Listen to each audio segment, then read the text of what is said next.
friends, Kim from stampingandperfection.com. Thanks for joining me today. I'm here with a video for scrappytailscrafts.com, and I'm sharing 10 cards that I've created with this Assorted Roses die, which is part of the January 2021 release from scrappytailscrafts.com.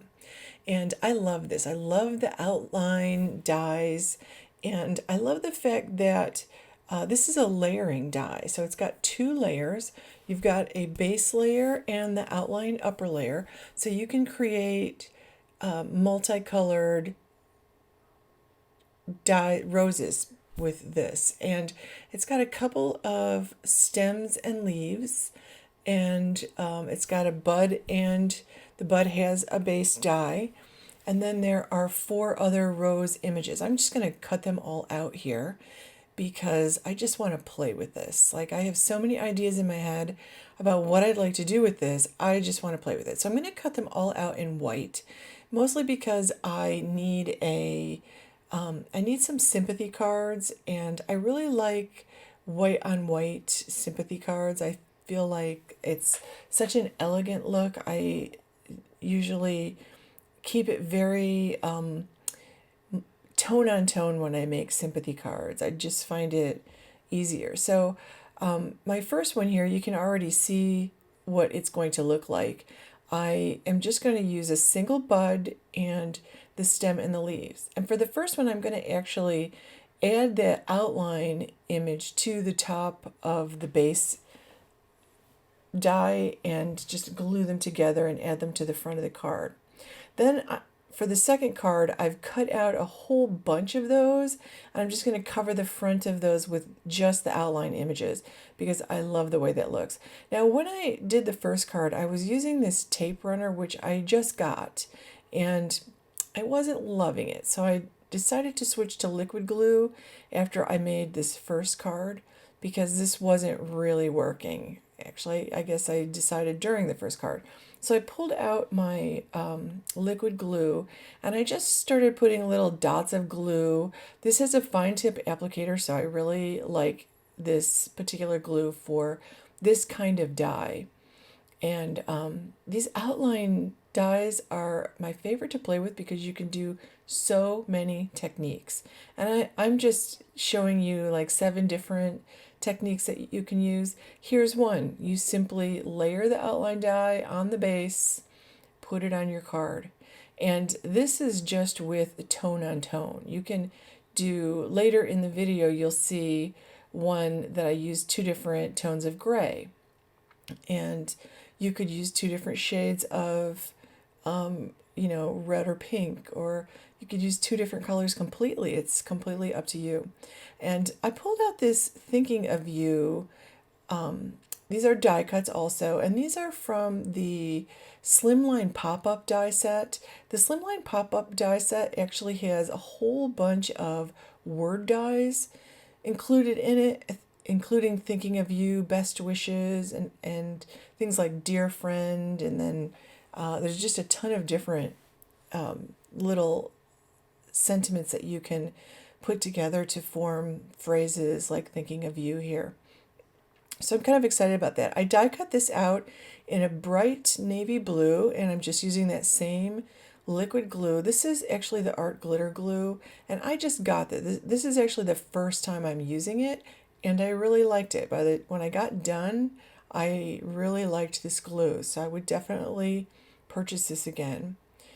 So I'm just putting this on the little corner, and that's going to complete the first card. Now, I have not adorned or added any embellishments to my cards today. Some of them have some spritz and splatters, but beyond that, I have not added any embellishments. I would definitely add a few embellishments to this before I sent it out, but that's going to complete my first card. So I like that one. It's very simple, it's very elegant, quick and easy to do. This one's also quick and easy to do. Once you get the pieces cut out, all you're going to do is to add glue to the back of them, and then you're just going to randomly place them on the front. And I kind of try to stagger them and fill in the front of the card. so that you get a lot of roses on the front. And I try to hang some off the edge and cut them down. I'll trim them down when I'm all done. So I'm just going to continue to do that and put these on the front till the entire front is covered. So I'm just finishing this up. I'm putting the last piece on, and you see I have some hanging off the edges there. Now you can actually save some of those pieces and use those for another card, or you can just toss them out. This would make a pretty tag if you did this technique. And again, I did tone on tone. I've also got another card where I decided to do this with pink roses, and I will show you that one in just a minute, but it's going to be the same layout. This is just so simple to do, and I love the look of this, and it's not very much work, so it's just a matter of die cutting them out, gluing them down, and sometimes I'll put a clear block on top of this just to like hold it down while the glue dries. And then I'm just going to put the same sentiment. I cut out a bunch of these sentiments in this bright navy blue. And I actually really like that bright navy blue. So I'm just touching up the edges, adding the sentiment, and that's going to complete my card. So you can see the completed card there. I really like that. I feel like it's very elegant. There's the first one that I made. And then here's the pink one. And I added a gray sentiment on top of the. So I just continue to play with different combinations of black, dark gray, light gray, white. I pulled out some pattern paper. If you have a pattern paper you don't like, one of the things that you can do with it is die cut it and use it just like I'm going to use on a card you'll see. You'll actually see that card later in the video, but here you can see some of the other combinations. I did a black base with a dark gray outline. I did a dark gray outline, and then I inlaid some light gray inside it, and I have a whole bunch of these outlines created, and basically I'm going to make a bunch of cards with them. So these scraps will not go to waste. So I'm just making a bunch of cards. And if you have pattern paper you don't like, this is a perfect use for it, because this paper was pretty busy. I wasn't sure what I was going to do with it, but it looks great on the card. Here's what the card I made with the black and the dark gray. I added a pretty frame behind it using another die from a Scrappy Tail set, and did some nice layering. Now I'm going to do an inlaid die cutting technique, and I'm using that pattern paper because when I was experimenting, I liked the way it came out. So I decided I'm going to do an inlaid die cutting technique, and I pulled out that blue because, believe it or not, there is some of that blue in that paper, and it's hard to see because the red and the pink and the white are so dominant. So I decided I'm going to pull out that light blue, and that I had cardstock the exact color of the blue. So I'm just fussing with the dies, trying to decide how I want to lay them out. And I'm going to do both of these cards exactly the same. This technique gives you a twofer. So I really like it. You get 2 cards with the effort of 1. Now this is the only technique that I don't think is quick and easy here that I'm showing you today. This one takes a little bit of work. If you like puzzles, this is a perfect technique for you. But I love the results of this are always so pretty. And you can do this with plain papers. You can create a watercolor background, or you could do this with an alcohol ink background or an ink blended background, and just create a really beautiful card if you wanted to.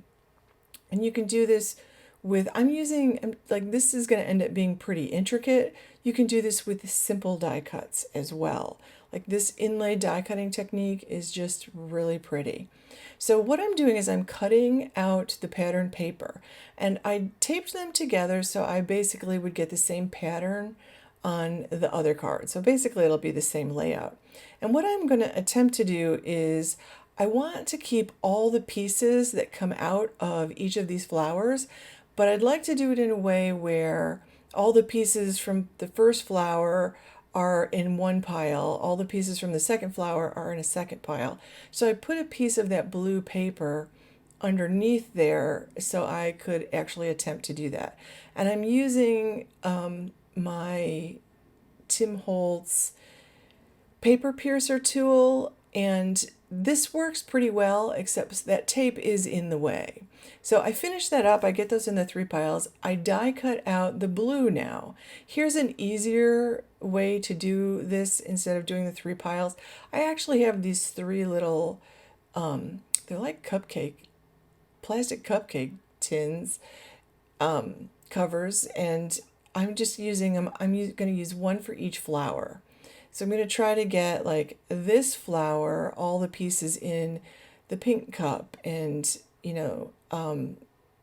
all the pieces for one of the other flowers in the blue cup, because you kind of want to keep them separated because you're going to need them to put back in. So that's what I'm doing. I'm trying to carefully pop these out so I get them with the flower that they belong to. So that's what I'm doing here. So I'm making an effort anyway to do that. Some things fall into the wrong cup, but that's okay. It works out. So one useful tip here I have also is that if you use this double-sided sticky tape at this stage, like I'm cutting it down to be the same size as the card front. Now the card front is the piece that I cut the 3 flowers out of. So right now it just looks like a piece with 3 holes in it, but that's the card front. I just want to put a piece of sticky, this is the double-sided sheet adhesive. And I just want that to be on the back of my card front because this is the easiest way to do this technique. So I'm just cutting it down to size, and I'm going to put it one on the blue and one on the pattern paper because I'm going to make 2 cards here at the same time. So the next thing I'm going to do is add that adhesive, and I've gathered quite a few tools here. I have my quick stick in case I need help picking things up. I'm predominantly going to use those tweezers that I have. I really like those tweezers for this technique. I have my craft pick there, my Tim Holtz craft pick. I have my bone folder. I have scissors. I have glue. I'm not going to need the glue because I'm using the sticky adhesive. So here's one mistake I make. You can probably see what's coming. I don't know why I didn't see what's coming. So I'm peeling off the backing of this paper, and I'm going to put it on the back of my card front, which is basically cut at 4 by 5 1/4. And I'm pushing it down onto the back on top of my craft mat, but it's got 3 holes in it, and it sticks. It's okay. The adhesive remains intact. I just bent the cardstock a little, but that won't even be noticeable in the end. And if it is noticeable in the end, I'll run it through my my die cutting machine and it'll flatten it out. So that'll be good. Now I'm going to take that backing on the adhesive so I don't make the same mistake a second time, and I'm going to put the other piece on the back of that pattern paper. So that pattern paper will be one card and that blue paper will be another card. And I'm going to put a piece of that blue underneath the pattern paper, which is why I have it there. And that blue is going to go right onto my white card base.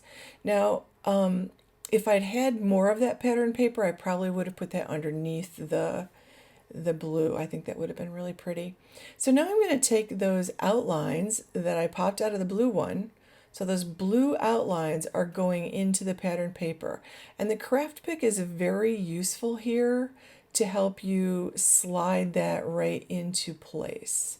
Like I don't want to touch the adhesive because I want it to be really sticky. I'm going to put all those small pieces back in. But I'm going to put the patterned paper pieces into the one I'm working on right now.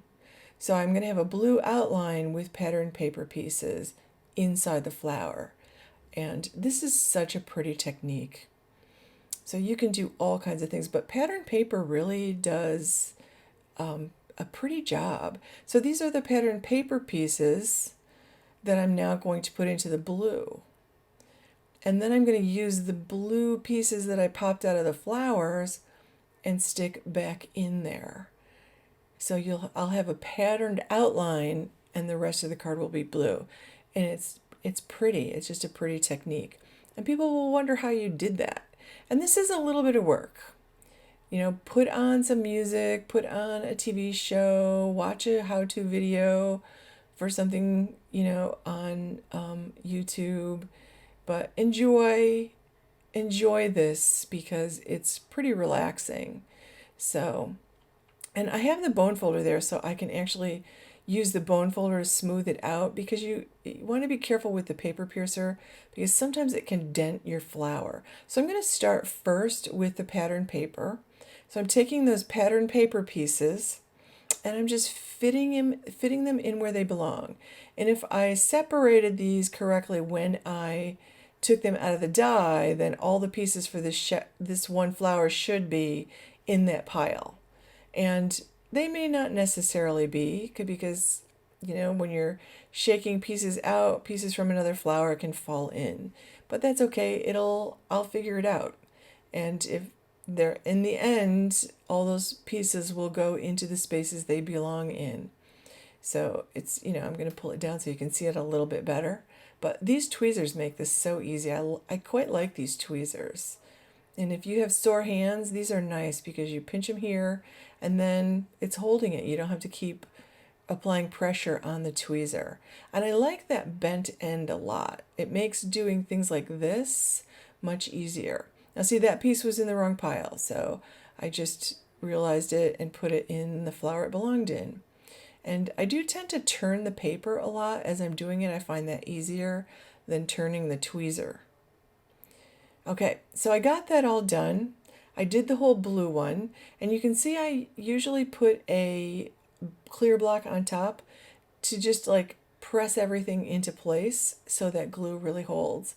And then I'm just going to add these to the card front and add a sentiment, and I'm going to use a thinking of you sentiment, and that will complete these cards. So I'm just pulling off the back part of the adhesive because this is the double-sided adhesive sheet, and the stuff stays beautifully in place, and I can just plunk it down. So this blue mat is cut at 4 1/8 by 5 3/8, and that will go right on my card front. And my card is 4 1/4 by 11, which I scored at 5 1/2. So that will lay down nicely.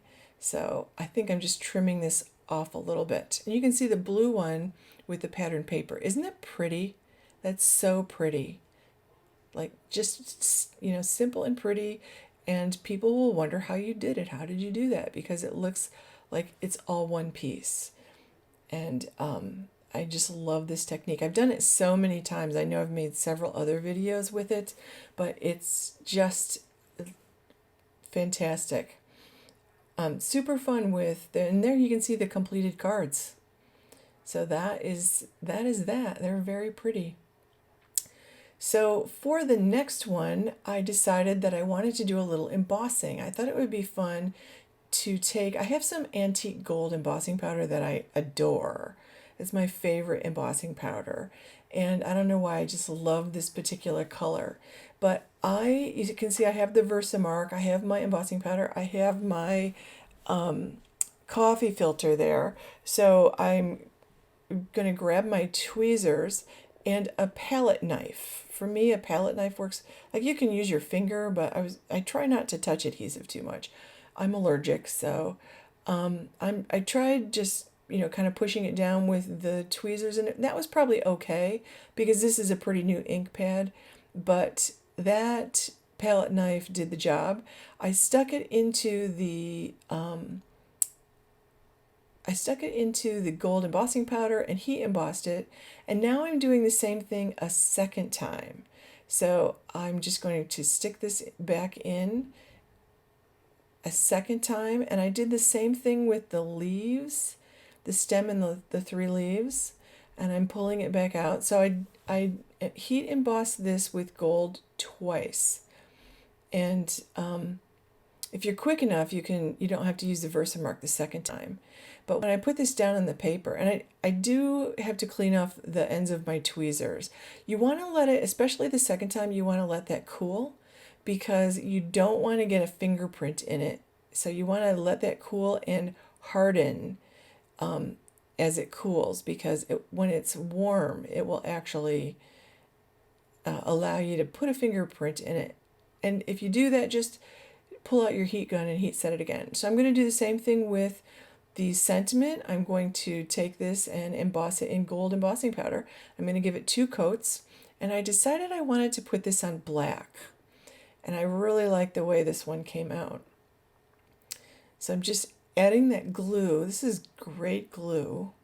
If you have any kind of container with a little applicator, this precision applicator, and you can buy these containers with the precision applicators, they're pretty great when you're working with little tiny pieces like this, and it's so worth the effect that you get.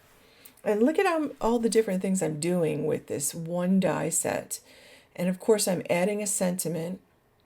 So I'm just adding the glue, and I didn't leave room for the sentiment below, so I put it above. And I've got some antique gold spray. This is just ink spray. I'm shaking it up really well. The metallics really need to be, you really need to do a good job shaking them. And I'm giving it a couple squirts. And I'm holding that pretty far away, and I wanted bigger dots. So I spritzed it again a little closer, and that gave me bigger dots. I just wanted a lot of gold on there, and I love this. I think it's, again, this is elegant. I did put it on a white card base. Now I was playing around with some watercolor backgrounds, and all I did was squish ink onto my mat, spritz it with water, and I dragged those papers through the ink, and I used Catherine Pooler inks here. So I just pulled out several of my favorite colors. Green, there's a green and a blue, then there's a red, a yellow, and a blue, and I just pulled this is watercolor paper. It's curling up now. I'm letting it dry. I'm going to be as patient as I can. Let it dry, and it will flatten out again. Okay, so I'm going to use up the scrap pieces that I made earlier on these papers. So I'm just going to like pull them out and kind of lay them down and see what they look like. So these are just the leftover outline pieces that I have, and this is the black one that I used the patterned outline on that I was playing with earlier, and I'm just playing with these and putting them down. I'll glue them down. I'll add, I'm going to actually stamp a sentiment, have a rosy day on one, and use the die cut Thinking of You in black on the other one. Now the last card I want to share with you is also on watercolor paper, and I'm putting glue all over this whole thing. I'm not using glue dots, and hopefully I'm giving you enough detail in this video. I just wanted to show you that you can do a lot of different things with this die, and I'm going to put all the links to the Scrappy Tales shop below. It's a pretty new shop, but she has gorgeous dies. She's got a lot of pop-up dies for making pop-up cards, and my next video is going to be one of those because I love them. So I put this down and I dab up the extra glue. This glue did dry clear, so I was pretty happy about that. And I was surprised how immediately it dried. But I wanted to dry the whole thing because I am actually going to watercolor that flower. And I was just fussing around with all the leftover pieces to get something I liked with those. But so hopefully I'm showing you enough that you can figure out how to do these. And if not, leave me a message below, a comment below. I'd love to know which is your favorite card, and I'd love to know what other techniques have you tried with die cuts like this, because they're pretty amazing. Also, Scrappy Tales, by the way, has a lot of gorgeous stamp sets that have a Rosy Day sentiment that I used on one of the last cards I showed you. It came from one of the new January release stamp sets. And if you're doing the Instagram hop, you will see a lot of people use that for the cards they created for the Instagram hop, I just couldn't decide what to do. I just made so many cards here. I don't even know which one to use for the Instagram hop. So I'm just doing a wet on dry technique here. You can see I took my Catherine Pooler inks, squished it onto my mat, and spritzed it with some water, and now I'm just using a brush to add that color, and I'm just going to play around with the color. I kind of had wished, once I started, I kind of wished that I had put some water down on inside the petal first and then added the color, because my original plan was to take that yellow and red and put the yellow down and then drop the red in, and if there's enough water there, the red will spread a little and mix with the yellow and you'll get a really pretty tone. But instead I'm doing this wet on dry technique, and I'm kind of like getting my own color here, which is fine. I was having fun playing. This was an experiment. I just wanted to see what would happen if I did this. And I am coloring that outline. That was a light gray die cut that I had left over. So I am actually adding color to that also. But it was really nice because it kind of helped me keep all the paint inside. So I added some yellow, and then I decided, oh, I'd love a little purple or something darker in it. And I pulled out a blue color, so I decided, oh, maybe I'll put some blue. But then I didn't like the blue because it didn't add anything to it. It just kind of dulled the color. So, it wasn't wet enough. It needed to be wetter. Like I should have done a wet on wet technique instead of the dry on wet. So I don't like this. So I'm going back into my yellow and my red, and I'm just going to add enough color until I get it to something I like. And then I'm going to let it dry. I also took one of the stems with the 3 leaves and I colored that green. And then I added a green wash around the outside, doing exactly the same thing. I did some black and white splatters, added a sentiment, have a rosy day, and that was that. That completed the cards. There you can see. If you're not a subscriber, I would love to have you subscribe to my channel. Please give the video a thumbs up, and I will put all the links below. Make sure you stop by scrappytailscrafts.com, and I've got all the links here for you, and I will put the links to the products below, and there are a ton of great things released this month at scrappytailscrafts.com. Thanks for watching.